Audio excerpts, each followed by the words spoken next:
наш Бог, мы славим Тебя.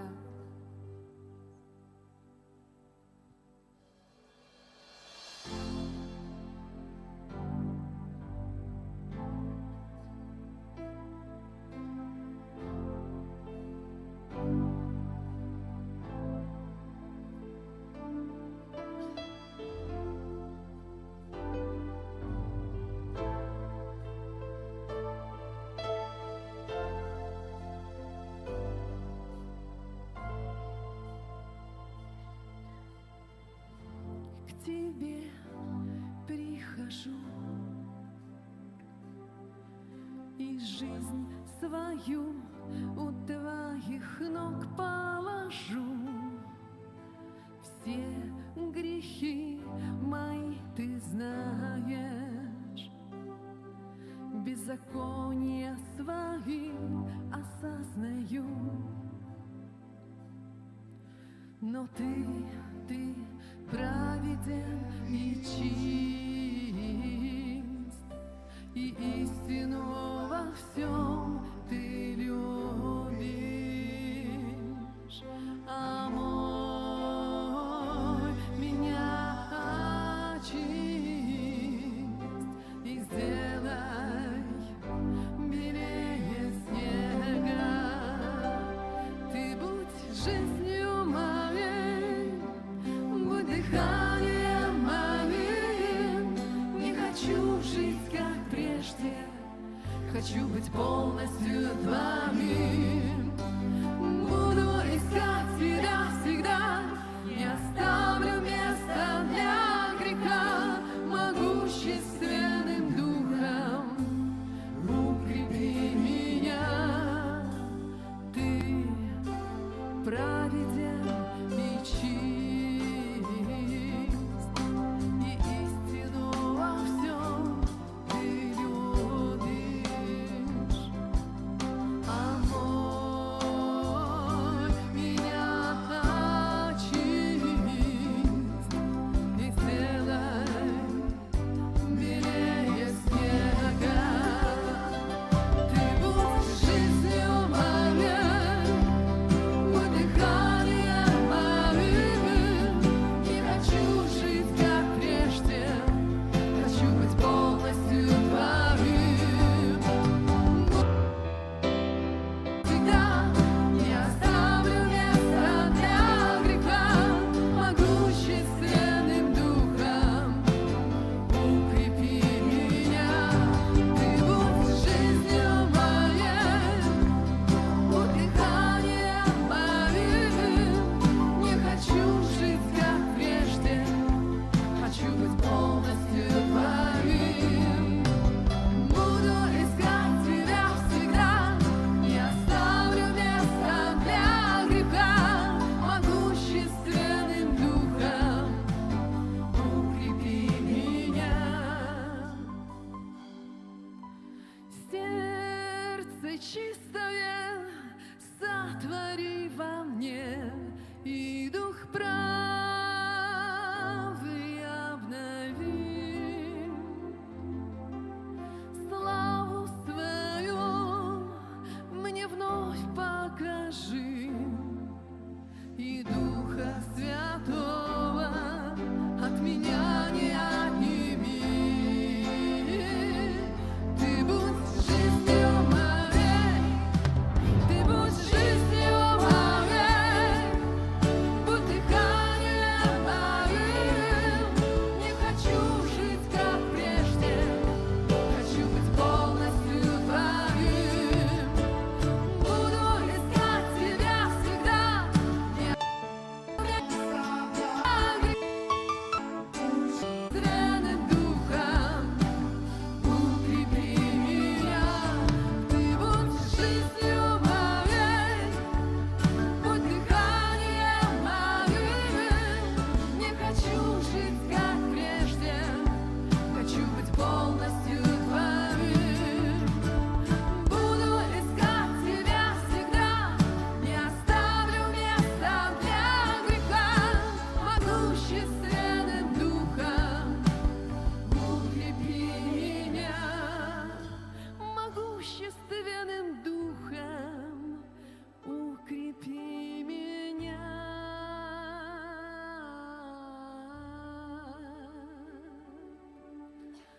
укрепляй, Господь, каждого из нас Духом Твоим. Наполняй наши сердца Тобою, Господь. Вложи желание и жажду идти за Тобою.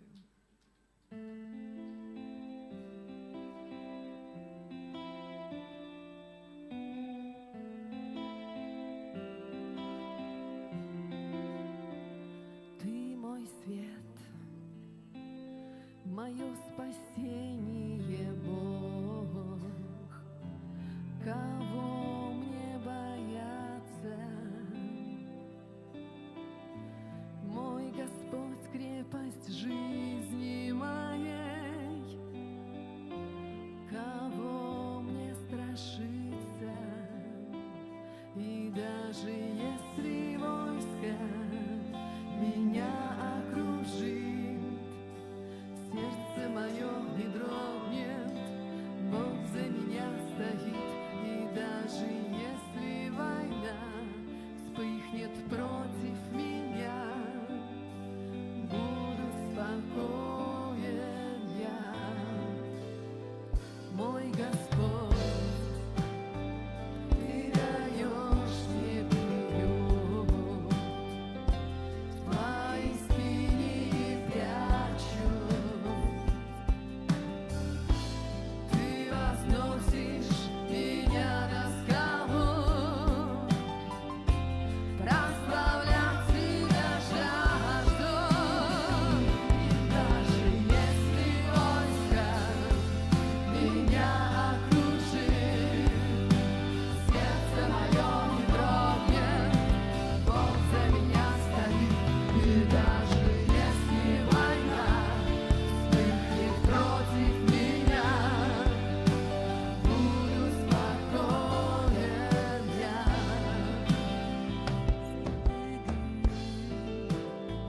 Мен быгачым таңара, кимтен куттан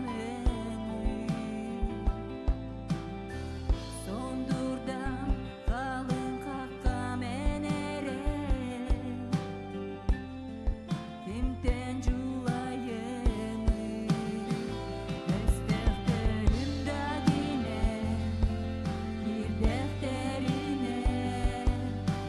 Мен сүрекпен таңара, күйде бөгөр кетер, алын сени халыя, да келегине, оскулам сүректе, таңара, мигин буланыланы, кара жайтан какалы күн. Энере мигинере тутаңын, акын айхаллыгын, стектеримдагине, идектерине. Мен сүрекпен таңара, күйде бөгөр кетер, алын сени халыя, да келегине, оскулам сүректе. И даже если войско меня окружит, сердце мое не дрогнет, Бог за меня стоит. И даже если война вспыхнет против меня, буду спокоен я. И даже если войско меня окружит, сердце мое не дрогнет, Бог за меня стоит. И даже если война вспыхнет против меня, буду спокоен я. Одного прошу, одного ищу, быть в доме Твоем во все дни. Одного прошу, одного ищу, созерцать Твою красоту. Одного прошу, одного ищу, быть в доме Твоем во все дни. Одного прошу, одного ищу, созерцать Твою красоту.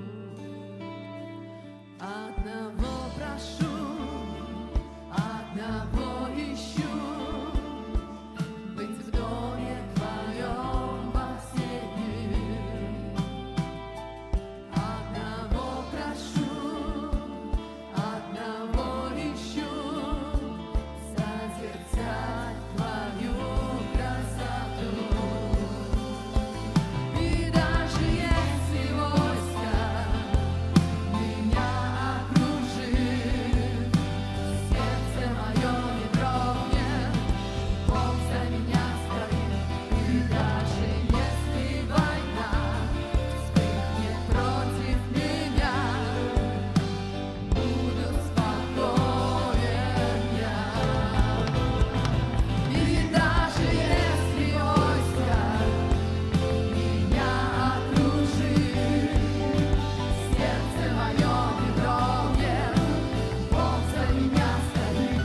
И даже если война вспыхнет против меня, буду спокоен я. Одного прошу, одного ищу, быть в доме Твоем во все дни. Одного прошу, одного ищу, созерцать Твою красоту. Спасибо, Господь, что Ты с нами, что Ты за нас, Господь. Научи нас всегда смотреть только на Тебя и видеть только Тебя, наш Бог, и ничего вокруг.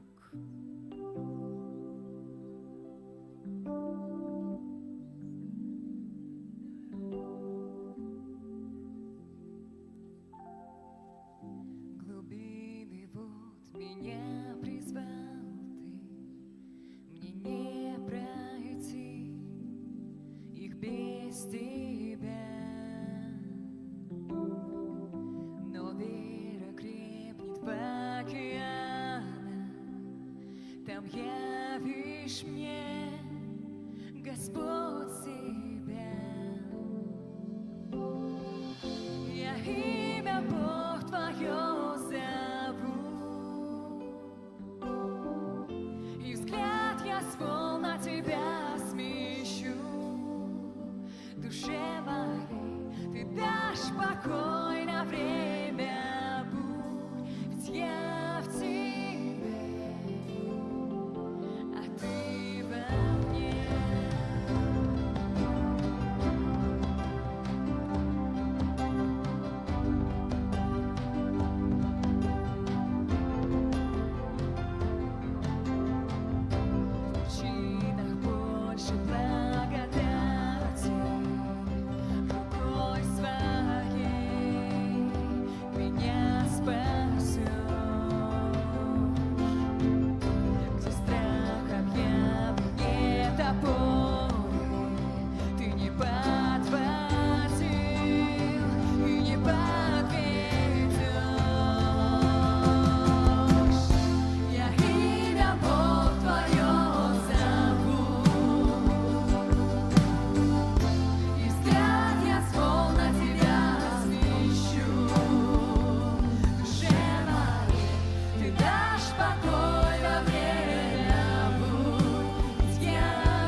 что не преодолеть мне.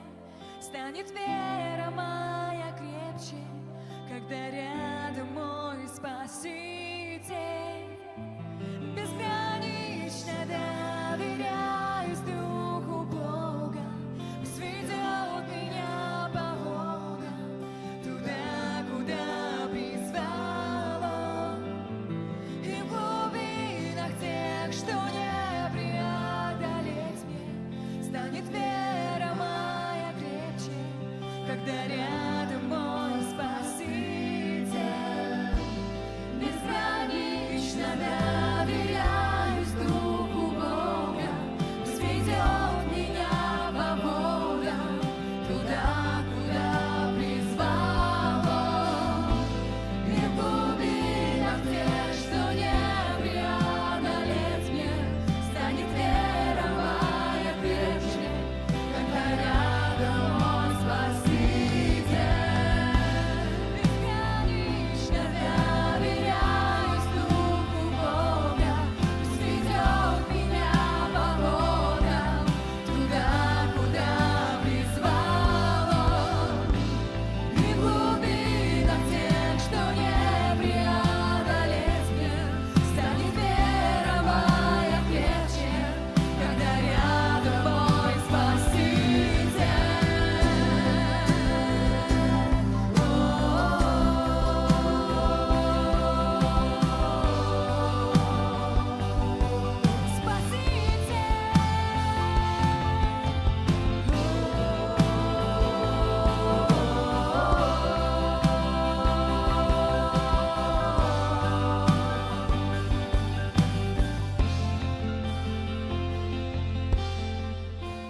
Я имя Бог Твое зову, и взгляд я свой на Тебя смещу. Душе моей Ты дашь покой на время бурь, ведь я в Тебе, а Ты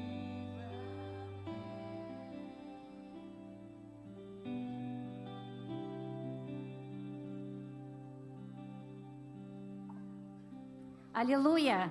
Слава Господу! Спасибо, драгоценные. У нас прославление прям вот профессионалы. Слава Господу, что они возрастают. Драгоценные, я вышла как по обычаю, что мы будем молиться, поэтому можно не садиться. Но прежде чем мы начнем молиться, вспомните, что мы пели последнее. Мы пели «Безгранично доверяюсь». Да? А кто безгранично доверяется Богу? Дети. И в Матфея 18 главе там сказано, чтобы мы стали как дети. Да? Если не будете как дети, не войдете в Царство Небесное. Драгоценные, вопрос, конечно же, прежде всего в доверии Отцу Небесному, но не только. Вы посмотрите, как ведут себя дети. Вот те, которые были сегодня впереди сидели, они наблюдали удивительную картину. Вот впереди у нас 4 девочки. Это не сейчас сели, как когда я говорю. Они до этого стояли. Вначале стояли наши близняшки Даша и Ася. И девочка, которая второй раз всего пришла в церковь, она очень хотела пойти вперед, но она вот так вот делала. Ей так было трудно сделать этот шаг, выйти вперед. И она еле-еле, но она поравнялась. И когда она поравнялась с Асей, та тут же взяла ее за правую ручку. И девочка стала смелее, ей стало увереннее. Тут подошла наша Сонечка, и Соня взяла ее за левую ручку. И девочка вместе с ними уже стояла. И потом она оглянулась в какой-то момент, и она увидела, что нету бабушки. И она заволновалась. И она двинулась назад, чтобы бабушку поискать. Я ее успокоила, говорю, бабушка сейчас придет, вернись на место. Так было, солнышко? И она вернулась. Что сделала Асенька? Ася тут же обняла ее. Обняла. Увидела это Соня и обняла с другой стороны. И тогда все 4 девочки, они обняли друг друга, и они начали так раскачиваться, танцевать. Вы понимаете, что за пример показывает нам Господь? Вот мы с вами кто? Мы дети Божьи. И в нас живет Христос. В нас, в каждом из нас. Мы тело Божье. Мы каждый друг друга члена. Мы любим свои пальчики, свои ножки, свои глазки. Вот так должно быть принятие. Как дети. Они не спрашивают, кто ты, что ты. Если Бог принял, Если Бог очистил, мы друг для друга члены, и мы должны любить друг друга. Драгоценные, я хочу помолиться о том, чтобы наши сердца, они были наполнены именно любовью, чтобы могли явить Христа, чтобы у нас было вот такое принятие, как у детей. И когда приходят новые люди сюда, кто-то, вы не думайте, что кто-то зашел случайно. Никто не зашел случайно. От нас зависит, как мы примем этого человека. Ни один человек должен бежать и того, и того, и того. Но чтобы каждый подошел, сказал доброе слово, поинтересовался. Вспомните свой первый день, когда вы пришли в церковь. Вам было, вы, наверное, запомнили на всю жизнь. Все, я слишком долго сделала вступление. Поднимаемся на ножки и будем молиться, драгоценные. Давайте. Дорогой Небесный Отец, мы так благодарны Тебе, что можем приходить к Тебе как к Отцу, как к самому близкому, как к самому родному, как к тому, который всегда ответит на молитву и даст все во благо, все повернет во благо. Потому что Ты любишь нас, настолько любишь безмерно, что даже Сына не пожалел. Мы благодарны Тебе, что мы названы по вере в Иисуса Христа детьми Божьими. Все, что от нас требовало, поверить, что Иисус – это Христос, и Он наш Спаситель. И мы названы детьми. И поэтому, Господь, мы молимся сейчас прежде всего за свои сердца. Чтобы эти сердца, они были наполнены, Господь, любовью. Ты ведь послал Духа Своего, вопиющего Ава Отче. Господь, пусть возгреваются наши сердца. Пусть они будут ревностные, потому чтобы являть Тебя в каждом дне, в каждой ситуации, Господь. Чтобы эти сердца не умещали других людей, которых, казалось бы, мирскими мерками уместить сложно. Но Ты вместил. Ты это омыл, Ты очистил. Господи, и да будем мы на всех смотреть через призму вечности, через Твои глаза. Да будем мы здесь Твоими глазами, Твоими устами, Господь, Твоими ногами, Боже. Да будем мы этим большим-большим, любящим, небесным сердцем, которое вмещает всех. Я благословляю, драгоценные братья и сестры. И также, Отец Небесный, мы молимся о том, чтобы все нужды, Господи, которые народ Твой еще по какой-то причине, потому что мы на земле, Он имеет, Господи, они были восполнены по богатству в славе Христом Иисусом. И прямо сейчас те из вас, кто имеет какую-то немощь или болезнь в своем теле, можете поднять руку, и рядом с вами стоящий просто возложит руку, потому что Слово Божье говорит, что возложите руки на больных и будут здоровы. Поэтому не стесняйтесь, драгоценные, мы должны ходить в божественном здоровье. Кто имеет немощь, рядом видите кто, положите руку на этого человека. Дальше не ваша забота. Во имя Иисуса Христа, все, кто имеет какую-то немощь и болезнь в этом теле, будьте исцелены во имя Иисуса. Всякая болезнь и немощь, преклонись пред именем Иисуса Христа. Ранами Иисуса народ Твой исцелен. Ты за каждого заплатил, верующего и неверующего, цену. И потом провозглашаем, будьте исцелены во имя Иисуса Христа. Господь знает, что у вас, и Он касается во имя Иисуса. Прямо сейчас сила Божья, она действует, она не прекращалась, и это уже свершившийся факт. Благословляю каждого, просто принять это по вере и ходить в радости и в здоровье во имя Иисуса. Также, дорогой Небесный Отец, мы благодарим Тебя, что мы имеем эту возможность собираться в этом здании. Мы, Господь, оно все лучше и лучше. Благодарим Тебя за этот звук чудесный и за новых помощников, которые Ты нам послал, Господь. За эту молодежь мы благословляем их, Господь. Особо благослови, коснись сердец их, и, Господь, пусть всякая нужда их будет восполнена. Мы благословляем, Господь, и благодарим Тебя за них. Пусть все, Господь, будет по воле Твоей. Благослови, Господь, также все наши служения, которые у нас есть. Подними новых служителей. Господи, мы приходим для того, чтобы служить. В этот мир мы пришли, чтобы быть миротворцами. Прежде всего, чтобы служить друг другу, Господи. Ты пришел как слуга. Поэтому во имя Иисуса я благословляю каждого из вас, драгоценные. Будьте слугами. Это великая радость другим отдавать и служить, Господь. Благослови каждого. Пусть будет это дерзновение и ревность, Господь, по Тебе, чтобы быть в Твоей совершенной воле во имя Иисуса Христа. Благослови, Господи. Благослови, Господь, наших всех лидеров, нашего пастора прежде всего. Спасибо Тебе за мудрость, которую Ты ему даешь, Господь. Веди и направляй, потому что от головы много чего зависит, Господь. Мы благословляем пастора, всех лидеров, лидеров, все команды, каждого служителя и каждого, кто нашел время прийти сегодня сюда. Вся слава, Господи, да будет Тебе. Аминь.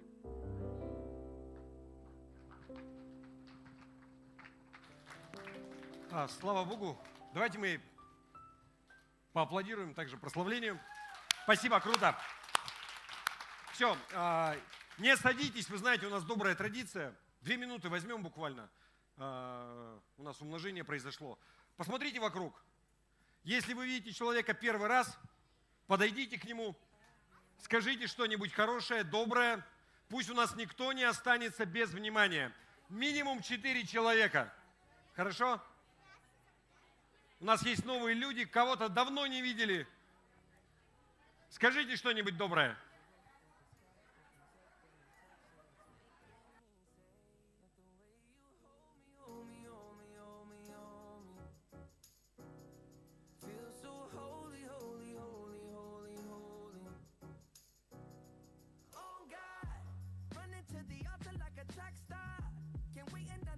Cause the way you hold me, hold me, hold me, hold me, hold me, feel so holy.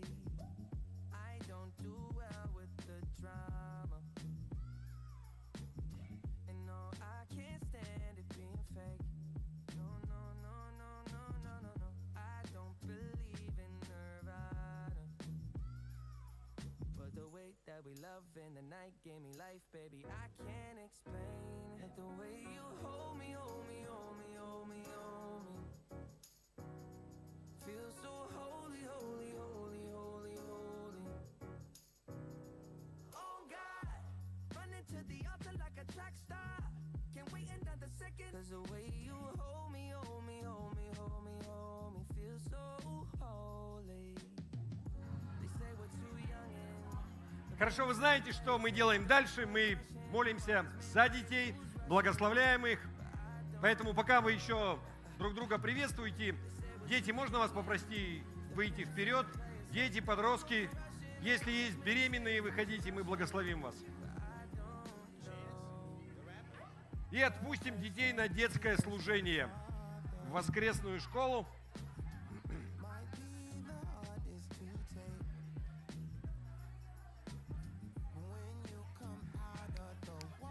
У нас каникулы заканчиваются, дети подтягиваются.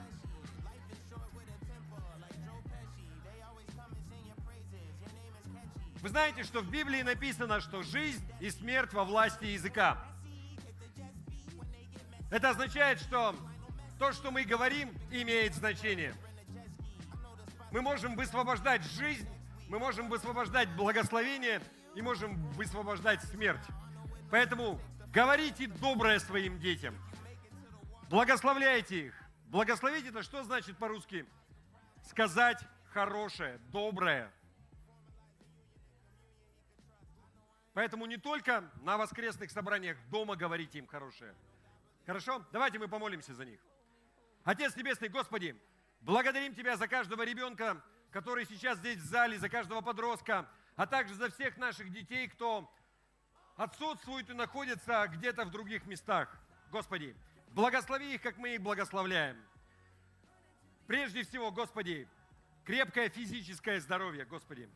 Пусть всякая болезнь, она обойдет их стороной. Опять уже весна скоро. Я провозглашаю, всякий вирус, всякая болезнь, даже если попадет что-то, только иммунитет крепче от этого станет. На будущую жизнь. Отец, просим Тебя, благослови всех школьников. Пусть у них будут, у каждого, настоящие друзья, Господь. Я провозглашаю в жизнь каждого, что у них будет такой друг, на которого можно положиться. Господи, дай каждому также наставника хорошего, доброго, такого человека, который мог бы учить чему-то действительно хорошему. И, Господи, пусть Твоя рука будет над ними, уберегая их от зла, от злых людей, от злых духов, Господь, во все дни их жизни. И весь Божий народ сказал: аминь. Дети, можно идти вниз на... Куда вы там ходите? На воскресную школу. Внимание, родители! Сегодня, сразу после собрания, в 1:30 будет родительское собрание. Хорошо? Родители, вы все слышали? Родительское собрание для вас нужно обязательно подойти. Внизу. В 1:30 я не думаю, что будет долго.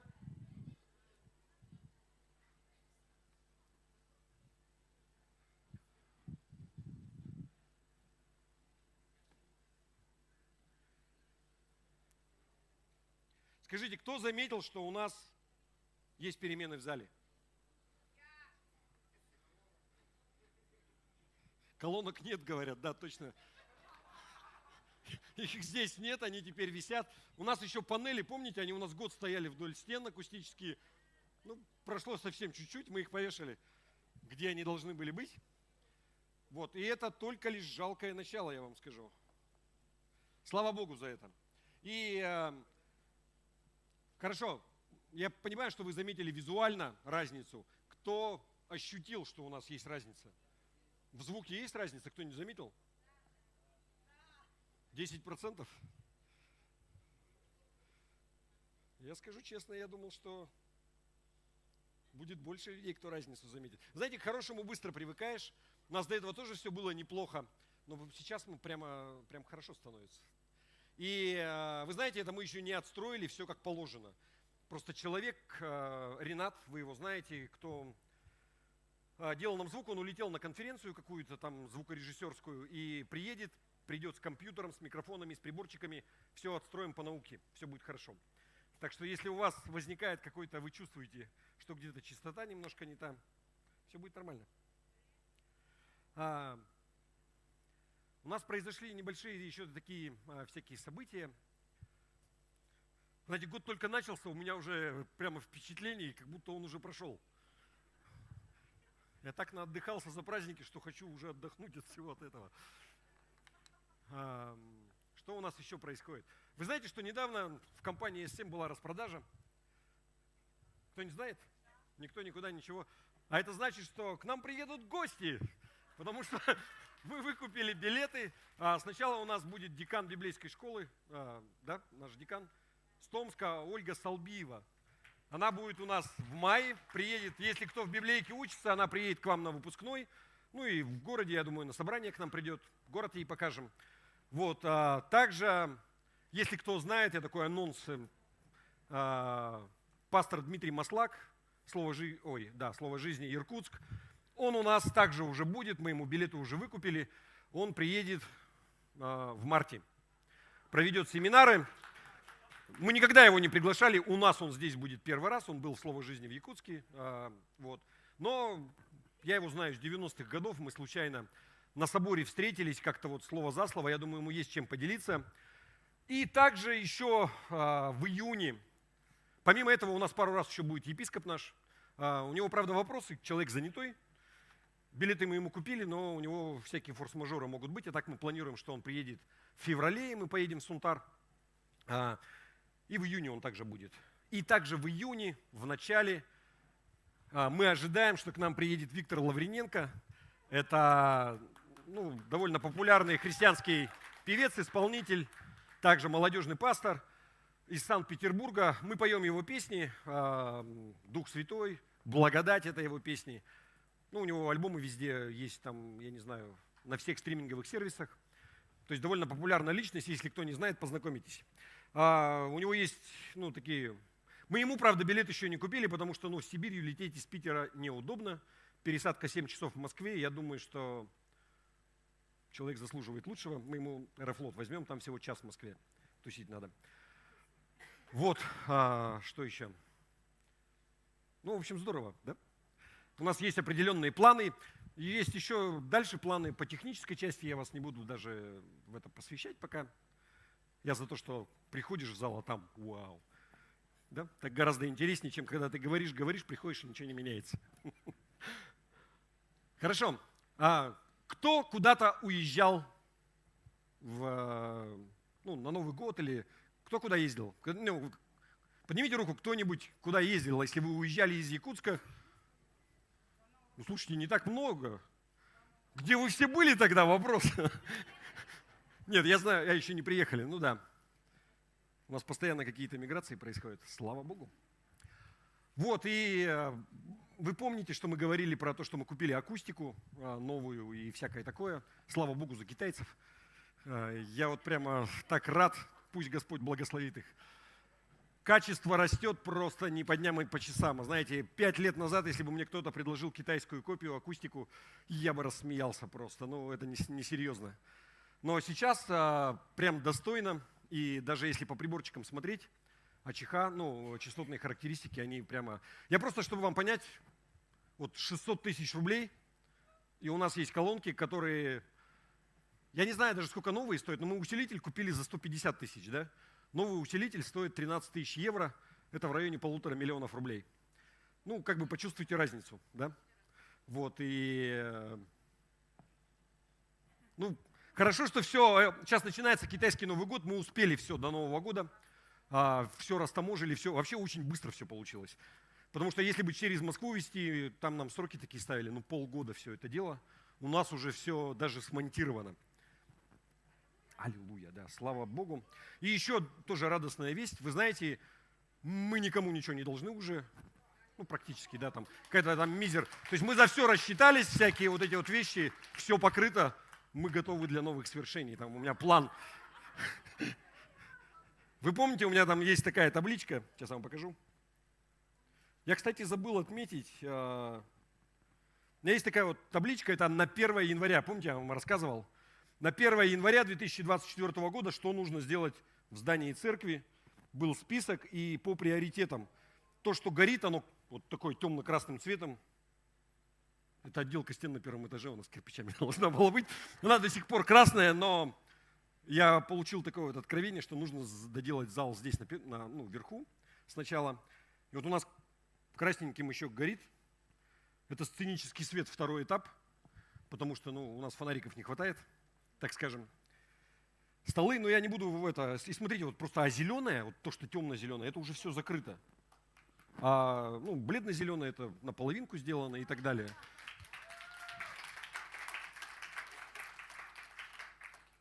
Я вам сразу приоткрою. Я хочу, чтобы у нас был LED-экран во всю стену. Да. Недешево, правда. Но Господь усмотрит, я думаю. Аллилуйя. Кстати, десятины и пожертвования сразу. Можно попросить ведра, информацию на экран. Если вы первый раз в церкви, церковь существует на пожертвования. В Библии написано, что за все отвечает серебро в этом мире. Все вы это знаете, как бы ни для кого не секрет. Хочешь, чтобы что-то загнулось, убери все деньги, лиши финансирования, все само по себе заглохнет. Поэтому, если вы первый раз, вы не знаете, зачем, почему, или у вас какие-то сомнения, просто не переживайте, можно ничего не давать, это все добровольно. Если вы не первый раз, если вы знаете, я ободряю вас, видели, у нас есть планы. Вот, и билеты, кстати, хотя и на распродаже, но вы сами понимаете, авиакомпании как-то подняли цены, я вам скажу. То есть раньше можно было совсем задешево слетать, сейчас совсем задешево все-таки так не получается. Только если субсидированные билеты, молодежь, многодетные, но как-то у нас проповедники, хотя и многодетные, но просить их тратить свои субсидированные возможности на поездку в Якутск, не хочется, да? Вот, пусть Господь благословит каждого. Не вставайте, я помолюсь коротко, хорошо? Отец, благослови каждого человека, который когда-либо давал, дает в нашей церкви. Я прошу Тебя, пусть те слова, которые написаны в Библии, они будут реальностью в их жизни. Каждый будет богат на всякое доброе дело. И не будут никому ничего должны, кроме взаимной любви. Господь, я прошу Тебя, дай мудрости, научи людей распоряжаться своими деньгами, финансами, потому что Иисус... Самая большая тема, о которой Он так часто говорил, это деньги. Ни о чем так много Он не говорил. Ни о любви, ни о вере. О деньгах так много. Господь, это важная составляющая нашей жизни. И пусть у каждого будет мудрость, как распоряжаться. Как экономить, как откладывать. Не залезать в долги. И я прошу Тебя, благослови каждого. Пусть это будет реальностью в нашей церкви. Все без долгов. Аминь. Слава Богу. У меня такое уже чувство, что я уже закончил. Еще не начал, да. Вы знаете, на самом деле так много событий вообще. Вот у нас и праздники вроде какие-то бурные были, так все прошло. И занятость, и усталость, но есть радость все равно такая, знаете, чувство удовлетворения, радость. И на самом деле сегодняшняя тема, которую я бы хотел затронуть, это радость. Радость в Господе. И чем она отличается от мирской радости, и как вообще, что это такое? Что значит иметь радость в жизни? Радость от Бога. Потому что есть различия. И как вступление я бы хотел рассказать такую историю правдивую. Имена не буду называть, вам все равно это ничего не скажет. В начале 20 века один знаменитый архитектор построил поместье, дом, прям поместье для промышленников большого в Северной Америке. И, со всеми архитектурными изысками. И когда на открытие дома вот этот промышленник, он собрал местную знать, так скажем, то есть других промышленников, людей со власти. Они сидели за столом, все помпезно, красиво, шел дождь. И в этот момент начала протекать крыша, и вода начала капать прямо на лысую голову вот хозяина. Он сидит за столом, ему капли прямо на лысину капают. Он встал, пошел, позвонил архитектору этому, который жил в другом штате.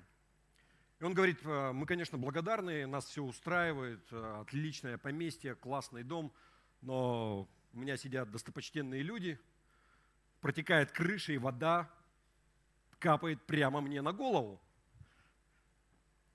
На что ему архитектор ответил: мы все исправим, но сейчас я что могу сделать? Он говорит: ты понимаешь, вода капает прямо мне на голову. Он говорит: слушай, а почему бы тебе просто стул не переставить? И просто запомните эту мысль, мы к ней вернемся. Хорошо? Итак, мы сегодня будем говорить о радости. И, знаете, в Галатам 5 глава говорится, что перечисляются плоды Духа. Плод Духа есть, и среди всего, что там перечисляется, есть радость. То есть, если у человека в жизни есть радость, то мы можем сказать, что этот человек, он духовный. В том числе, это один из показателей. Плод Духа – это радость. И вы знаете, я на самом деле не осознавал, насколько важно иметь радость в жизни, и как много об этом говорит Писание, пока не начал готовиться к этой проповеди. Я обнаружил, что на самом деле Слово Божие, оно очень много говорит о радости. И если забить радость в поиск, слава Богу за интернет, за современные системы поиска, так много мест Писания. И вы знаете, есть такая еврейская энциклопедия Кауфмана Коллера. В ней говорится, что ни в одном другом языке нет такого количества слов для обозначения радости и ликования, как в иврите. В Ветхом Завете для обозначения слова «радость», вот согласно этой энциклопедии, используется 27 слов, которые отображают различные оттенки, аспекты радости или какого-то радостного участия в религиозном богослужении. И вот еврейский религиозный ритуал, согласно вот Коллеру, он демонстрирует, что Бог является источником радости. Еще раз, Бог является источником радости. В отличие от других ритуалов и религий Востока, богослужение у израильтян оно было по сути радостным провозглашением и празднованием. Будем веселиться пред Господом. Добропорядочный израильтянин считал акт благодарности Богу как высшей радостью своей жизни, что ты можешь поклоняться своему Богу. Чистая радость – это радость в Боге, как ее источники. То есть Бог, Он как и источник, так и объект радости. Давайте мы посмотрим, что написано в Псалме 15 Псалом, 11 стих. Я сегодня буду все читать с нового русского перевода. Буквально пару мест таких знаковых в синодальном будет, но новый русский перевод, я думаю, что я теперь все время буду брать, потому что более понятно, и если я беру только новый русский перевод, мы не тратим время вот на это вот все, и вместо 1,5 часов у меня, как положено, получается 40 минут. Хорошо? Итак, новый русский перевод, 15 Псалом, 11 стих. «Ты показал мне путь жизни, ты исполнишь меня Радостью пред лицом твоим блаженство быть вовек по правую руку твою. Я, кстати, не предупредил. Что, у нас новый русский перевод? Илюха? Молодец. Я не написал вот про, бывает вот такое, да? Смотрите, у нас уже все как положено. Так, Новый Завет также, так много мест Писания в Новом Завете, где подчеркивается важность иметь радость в жизни. 1 Фессалоникийцам, 5 глава, 16 стих. Всегда радуйтесь. Короткий стих. Кому интересно, можете до и после прочитать, но этот стих, это весь стих. Всегда радуйтесь. Филиппийцам, 4 глава, 4 стих. Всегда радуйтесь в Господе, и я еще раз говорю, радуйтесь. Вот этот стих, наверное, все знают, многие слышали. Всегда радуйтесь в Господе, и я еще раз говорю, радуйтесь. Интересно, зачем Павел, он повторяется? Не для тупых же пишет, да? Радуйтесь, Господи, еще раз говорю, радуйтесь. Я пока родителем не стал, пока воспитанием детей не занялся, я не понимал, зачем вот это. Просто дети, они так устроены, дети Божии в том числе. Бог что-то говорит, такой, да. Но если ты хочешь донести важность момента, вот если я своим детям что-то говорю, я еще раз говорю, дверь закрой, или там зубы почисти, вы понимаете, да? Ты хочешь подчеркнуть важность момента, и ты хочешь убедиться, что это дошло до них. И он говорит здесь, радуйтесь, и еще раз говорю, радуйтесь. Это не какие-то мелочи. Важно иметь радость в жизни. Вы со мной? Потому что дети часто, они не слушают, не обращают должного внимания, не понимают всей серьезности и важности момента. Вы знаете, почему он так говорит? Да потому что многим христианам трудно смириться с мыслью о том, что в их жизни может быть радость. И проблема их в том заключается, что у них вообще никакой радости нету. Ты встречаешь такого человека, и я думаю, что все, наверное, видели. У кого-то есть такие знакомые, он вечно угрюмый, вечно недовольный, вечно хмурый. Скажи, какое у тебя желание возникает, когда ты находишься рядом с таким человеком? Еще раз. Обрадовать его? Молодец, слава Богу за тебя. Это просто, знаешь, это первые несколько раз, когда ты его встречаешь, а потом он не радуется все равно. И возникает стойкое желание просто его избегать. Находиться в окружении такого человека, ты его можешь его обрадовать пытаться, а он не радуется. Вы знаете, был такой евангелист Билли Санди. У него, у нас не очень, может быть, популярный, но он сказал такую фразу, что если в вашей религии нет радости, значит, в вашей вере есть пробоина. Есть какая-то пробоина, через которую вся радость, она вытекает. Другими словами, если в вашей жизни нет радости, значит, у вас есть какая-то проблема. Где-то есть пробоина, и вам нужно с ней справиться. Кто-то может сказать из зала, что, на самом деле, причина, по которой люди, они не радуются, жизнь у них безрадостная. Нет повода для радости. Жизнь, она может быть очень суровой. Если смотреть человеческими глазами, у всех по-разному. И они не удовлетворены своей работой, если она вообще у них есть. В семье проблемы. Может быть, здоровье подорвалось, и проблема за проблемой. И они не видят причины для радости. И тяжело винить таких людей, когда у кого жизнь, она такая тяжелая. То есть трудно радоваться, когда жизнь, она идет против тебя. Кажется, все против меня. Трудно радоваться, когда ты борешься с неприятностями, когда ты подавлен болью, когда не уверен в своем будущем, когда у тебя проблемы в семье. Но ты знаешь, с таким подходом к жизни есть проблема. Если ты будешь ждать, пока все в жизни сложится так, как ты хочешь, и ты не будешь радоваться в промежутке, в процессе, если ты не заделаешь все пробоины в своей жизни, я тебе скажу, что ты вообще никогда радости испытывать не будешь. А если у тебя и будет радость когда-то, ну, будет такое, знаете, мимолетное, редкое явление. Сам Иисус, Он говорил, наш Господь Иисус Христос, Он говорил, что в мире будете иметь скорбь. Иоанна, 16 глава, 33 стих, здесь синодальный перевод. В этом мире трудно будет, проблемы будут, Он говорил, скорбь у вас будет. Но вы знаете, благая весть или хорошая новость заключается в следующем. Вам не нужно ждать, пока вы будете довольны своей жизнью, чтобы обрести радость в своей жизни. Еще раз.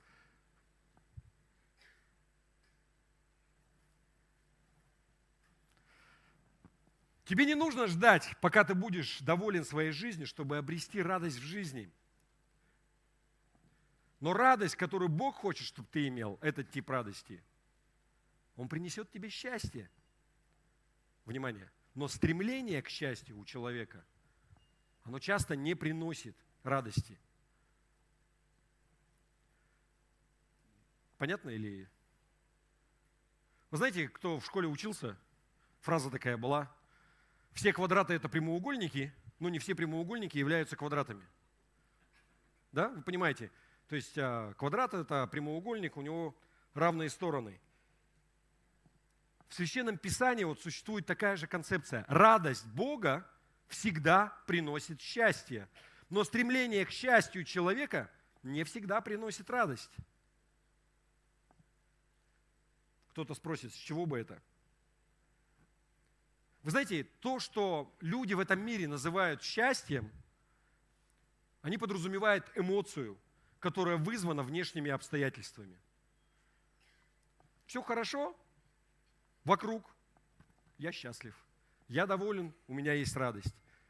То есть мирское счастье почти всегда зависит от какой-то ситуации или события, которое заставляет тебя чувствовать хорошо. Ты чувствуешь себя хорошо, у меня все хорошо. Так хорошо, что даже спугнуть боюсь. Ого.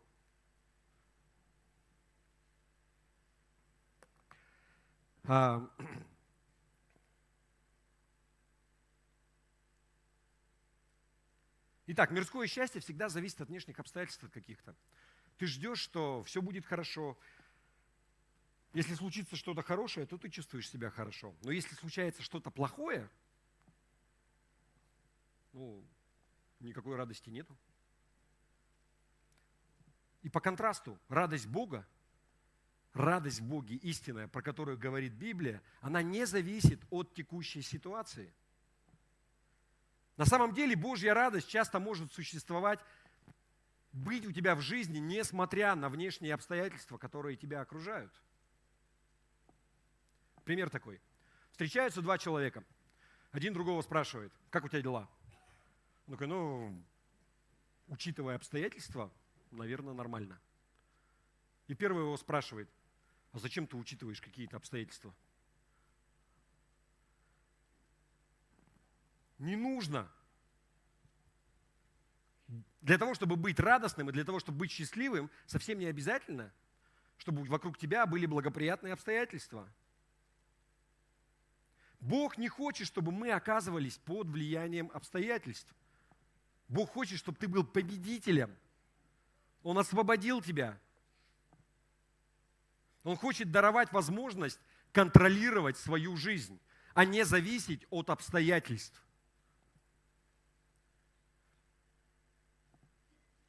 Вы понимаете? Он хочет освободить нас от цепей оков, которые может наложить на нас жизнь. Иоанна 8 глава, 36 стих. Иисус говорит следующее. Поэтому, если Сын вас освободит, вы будете действительно свободными. Вот поэтому Священное Писание часто призывает нас радоваться, даже если посмотреть мирскими глазами, это не имеет никакого смысла. Давайте посмотрим Иакова, 1 глава, 2-4 стих. Братья, когда вы сталкиваетесь с различного рода испытаниями, считайте это великой радостью. Вы знаете, что испытание вашей веры вырабатывает стойкость, а стойкость должна настолько возрасти в вас, чтобы вы стали зрелыми и цельными, без всяких недостатков. Дальше 1 Петра, 4 глава, 12-13 стих. Петр обращается к христианам, к верующим своего времени. Возлюбленные, не удивляйтесь тому, что вам приходится проходить через огненные испытания. В этом нет ничего странного. Наоборот, радуйтесь тому, что вы тоже участвуете в страданиях Христа, чтобы вам радоваться и веселиться и тогда, когда откроется Его слава. Что говорится вот в этом месте Священного Писания? Здесь говорится, что если крыша протекает в данный момент, и на тебя капает, и ты не можешь ничего с этим поделать, просто переставь стул. Измени перспективу. Потому что всегда можно найти повод для того, чтобы быть чем-то недовольным, чтобы ворчать. Измени точку зрения. Возьми под контроль свою жизнь. Вы знаете, один пастор, пожилой, делился такой вот историей. В его церкви была женщина, долгое время. У нее случился инсульт. Левая сторона была полностью парализована, и ее переселили в дом престарелых. И вот она там жила, он говорит, я ходил, ее навещал, и мне, говорит, так тяжело было, потому что единственное, что она делала, это плакала.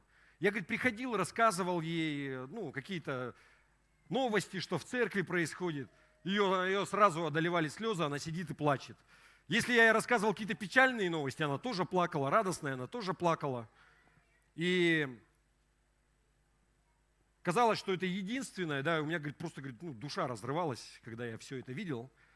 И вот она не могла ничего с собой заметить. Но однажды я зашел в ее комнату, без предупреждения, открыл дверь, и она сидит и пишет. То есть тогда раньше телефонов не было еще, он такой древний. Может быть, были смс-очки там, в общем, не было традиции общаться в соцсетях. Я, говорит, захожу к ней, и она, смотрю, у нее пачка такая, и она действующей рукой пишет письма. Я подошел, заглянул, и она пишет сестрам в церкви слова ободрения. Она пишет слова ободрения тем, у кого какие-то проблемы, еще что-то.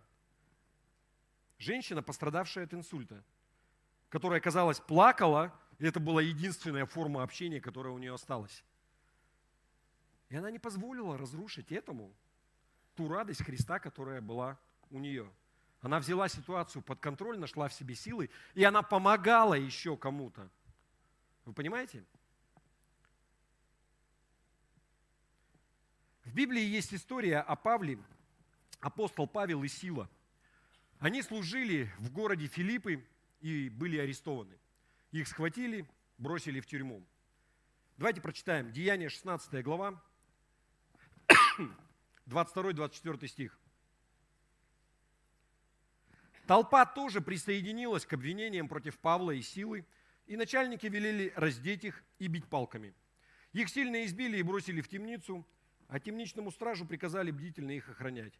Получив такой приказ, он закрыл их во внутреннюю камеру и забил их ноги в колоду. Если прочитать выше, на самом деле они не сделали ничего плохого. Они не нарушали закон. Все, что они сделали, это они проповедовали об Иисусе Христе, и они исцелили одну девушку, которая была одержима бесами. И за это их закатали в темницу, закатали в тюрьму, и не просто в тюрьму, но еще и во внутреннюю камеру, то есть где-то какой-то внутренний двор, усиленный режим, в общем. И ноги в колоду забили. То есть просто жестокое обращение, издевательство, палками избили, раздели. Вопрос, как бы ты отреагировал? Вообще несправедливо. Обидно, да? Они не имеют права так со мной обращаться. То есть внутри можно было бы быть наполненным горечью такой. буркать там угрозы и проклятия. Ну, смотрите, что написано, как они себя вели. 25 стих, Деяния, 16 глава, 25 стих. Около полуночи Павел и Сила молились и пели хвалебные песни Богу, а другие заключенные слушали их. Павла и Силу раздели, избили, бросили в самую темную, особо охраняемую камеру, заковали в колодки. Они что делают? Они молятся и поют. У них вечер хвалы и поклонения в камере. Они могли бы позволить обстоятельствам контролировать их. Все плохо. Чему тут радоваться? Но вместо этого они взяли ситуацию под контроль. Они, радуясь Богу, молясь и распевая песни таким образом. Несмотря на обстоятельства. И вы знаете, они привлекли внимание вот этой вот аудитории. Все в камере сидели, их и слушали. Думали, вообще нормальные, нет? Бога прославляют. За что? Но вы знаете, чем все кончилась эта история? Они крестили этого тюремщика и всю его семью. Случилось землетрясение, двери раскрылись, все заключенные, помимо Павла и Силы, все были свободны. Вы помните, начальник тюрьмы, он когда это увидел, он хотел мечом себя заколоть, потому что, его поставили охранять, строго наказали, он думает, что все убежали. Но Павел ему сказал, не делай ничего, мы здесь, мы тебя ждем. И он пришел и говорит, такое было мощное свидетельство, и все кончилось тем, что они пришли к нему домой и крестили всю его семью. Что я хочу сказать, что вот та радость, которую дает Бог, Божья радость, это не та эмоция, которая случается просто вот так с людьми в мире. Она не зависит от обстоятельств. Божья радость – это инструмент, более того, это инструмент, с помощью которого ты можешь взять под контроль свою жизнь. Пророк Неемия, 8 глава.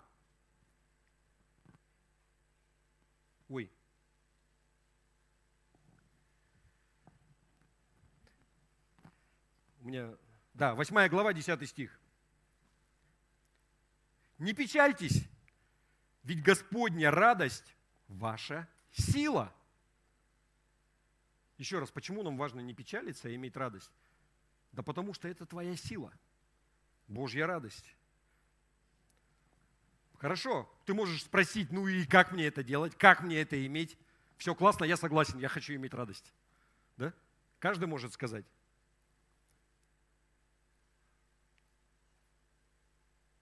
Нам нужно ухватиться за источник, что дает эту Божию радость. Вы согласны? Кто хочет иметь радость Божию? Не успел посмотреть, есть такие, кто не хочет, мне интересно. Смотрите, Галатам 5 глава, 22 стих. Плод же Духа, и идет перечисление, и там дальше радость. Еще раз, радость – это плод Духа. Другими словами, Божий Дух – это источник нашей радости. Итак, чем больше я наполняюсь Духом, тем больше радости будет в моей жизни. Я уже как-то брал это место Писания, Ефесянам 5 глава, где говорится, там, не упивайтесь вином, но исполняйтесь Духом. Это 5 глава, какие-то там стихи, мы сейчас посмотрим, 18-19. Каким образом, там смотрите, говорится, исполняйтесь Духом, и дальше через запятую идет пояснение, каким образом мы можем наполняться Духом. Назидая самих себя псалмами и славословиями и песнопениями духовными, поя и воспевая в сердцах ваших Господу. Это первый шаг. Окружи себя музыкой, песнями, которые прославляют Бога, и Бог подарит тебе свою радость. Именно так поступили Павел и Сила в камере. Это один из шагов. На самом деле, если меня спросить, я слушаю любую музыку. ну, практически, может быть, стал старше, и тяжести стало меньше, просто как-то тянет на, не знаю, джаз, инструменталку какую-то, хотя по молодости было все гораздо тяжелее. Но, тем не менее, мне это не чуждо. Но хочешь иметь радость, важно слушать именно те песни, которые славят Бога. И когда ты сам славишь, ты поешь, таким образом ты наполняешься Духом. Второе, смотрите, дальше через запятую. Это все также говорится про то, как нам наполняться Духом. Первое, нужно славить Бога в песнях, прославлять Его, петь Ему. Второе, благодаря всегда за все Бога и Отца во имя Господа нашего Иисуса Христа. Что? Нужно быть благодарным. Хочешь наполняться Духом, нужно иметь благодарное сердце. Потому что всегда можно найти повод для ворчания, и все плохо. Сидим тут в Якутске, на улице дубак, никуда не слетаешь, моря нет, того нет, всего нет. Билеты дорогие, не то слово. Но Бог здесь поставил нас, ты здесь живешь, будь доволен, что ты можешь воздух всасывать своими легкими. Ковид недавно был.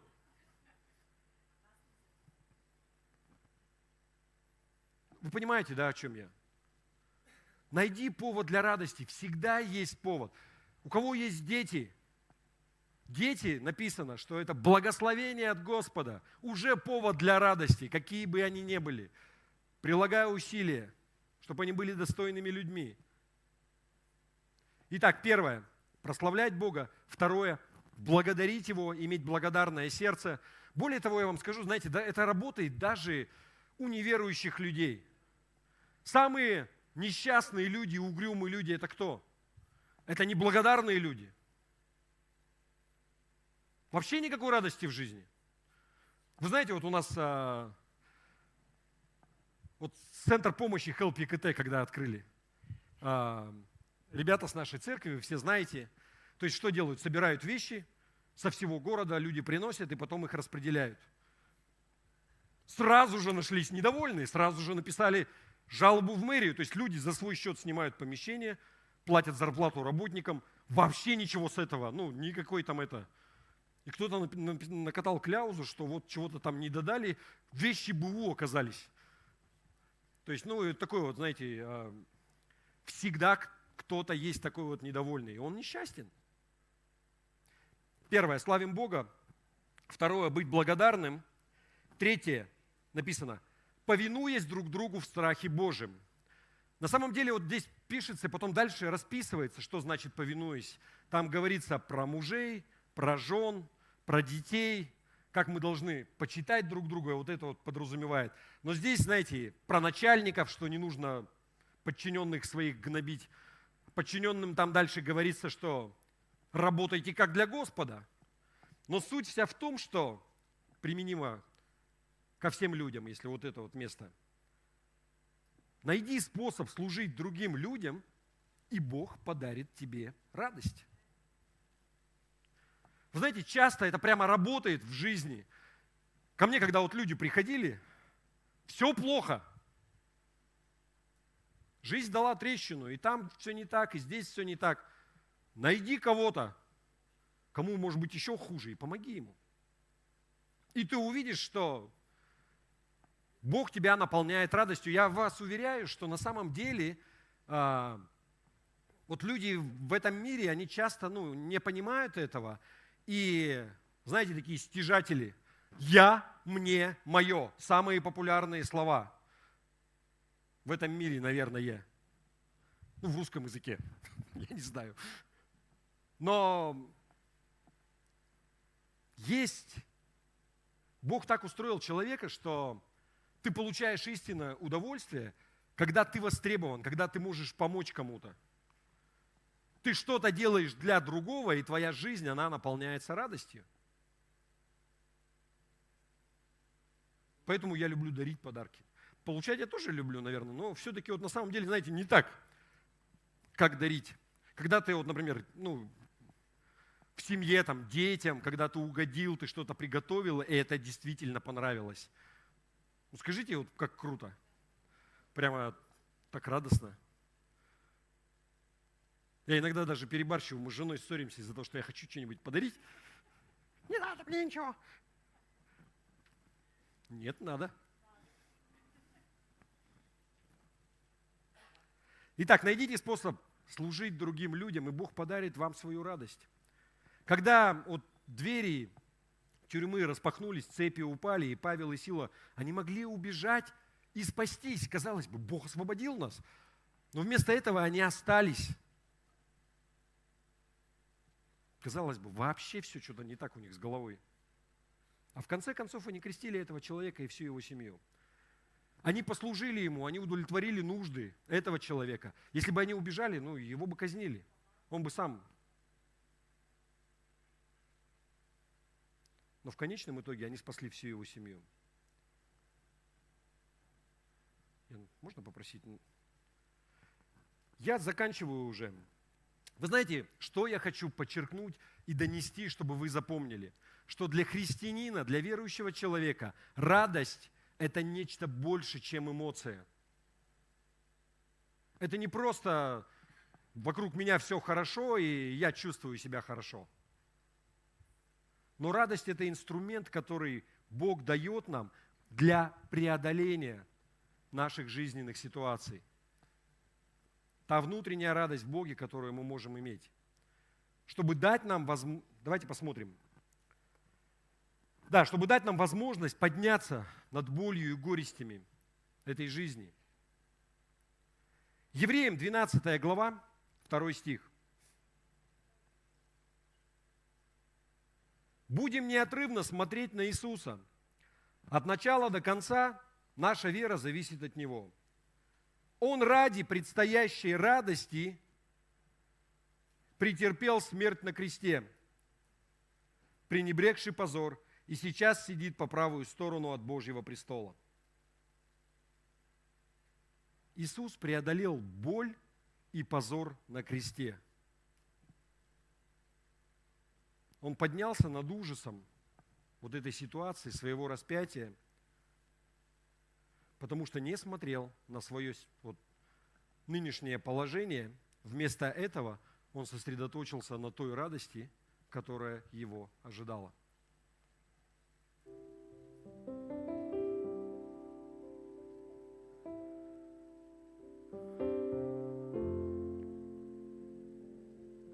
Я не знаю, я убедил вас или нет. Очень хочется, чтобы твоя жизнь, она была полна радости. И радости вне зависимости от обстоятельств. Знаете, часто называют людей, бывает слово «блаженный» в этом мире часто звучит, с какой-то такой... Это в любом случае позитивная коннотация какая-то, положительная. Но иногда, знаете, блаженный. Там, поэты бывают блаженные. Ходят, что-то радуются. Чего радуются? Вокруг все плохо. Но вот в этом смысле, знаете, быть блаженным, быть радостным, это от Бога. Имей эту радость Божию, не позволяя обстоятельствам очернять твою жизнь. Это не означает, что мы, знаете, как смех без причины признак дурачины, часто бывает, но мы говорим про другую радость. Та внутренняя радость, которую дает Дух Святой. И еще раз, коротко пробежаться. Наполняешься Духом, Дух дает тебе радость. А наполняешься каким образом? Я славлю Бога, я Ему благодарен, и я служу другим. Я что-то делаю не только для себя. Хочешь быть несчастным, делай все наоборот. Никогда никого не благодари, Бога не славь и постоянно все тяни на себя. Последнюю конфетку со стола мне. Последний кусочек мое. Не съем, так надкусаю. И ты будешь несчастен. Аминь. Давайте поднимемся.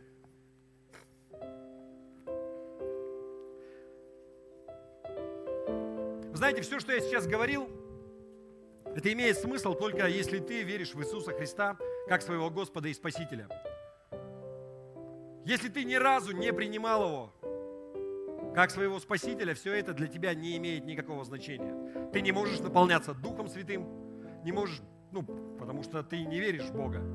Ты не принимал Его как своего Спасителя, и ты не можешь иметь этой радости. Поэтому мы сейчас будем принимать причастие, опять же, это для тех, кто уже во Христе, кто принял Его. Но если ты этого еще не делал, я буду в том углу в процессе. Можно подойти ко мне, и я помолюсь с тобой. Я могу повести тебя в молитве, рассказать, что, зачем и почему. Хорошо? А прямо сейчас давайте мы будем принимать причастие. Вы знаете, что наш Господь Иисус Христос заповедовал это делать своим ученикам, своей церкви. Говорил, что делайте это в мое воспоминание, что этим вы и смерть мою возвещаете. Мы провозглашаем, что да, Иисус Христос умер за меня. Я принимаю Его. И вот те благословения, которые Бог, Он говорит и Он дает не потому, что я такой хороший, но потому что Иисус Христос, Он умер за меня, а я Его принимаю. В том числе поэтому мы принимаем причастие. Аминь. Давайте осветим. Отец Небесный, Господи, благодарим Тебя за Сына Твоего, Иисуса Христа, за то, что Ты отдал Его за наши грехи. Иисус, мы благодарим Тебя, что Ты понес эту жертву. И прямо сейчас мы освящаем этот хлеб, и мы провозглашаем, что это тело Твое, которое было ломимо за нас. И мы освящаем эту кровь, этот сок, и провозглашаем, что это кровь Твоя, которая была пролита за нас. Во имя Иисуса Христа. И весь Божий народ сказал аминь. Вы знаете, как мы это делаем? Давайте мы будем проходить с этой стороны. Берите, возвращайтесь на места. Я прошу вас только сразу не ешьте, не пейте. Разобьемся по 5 человек. И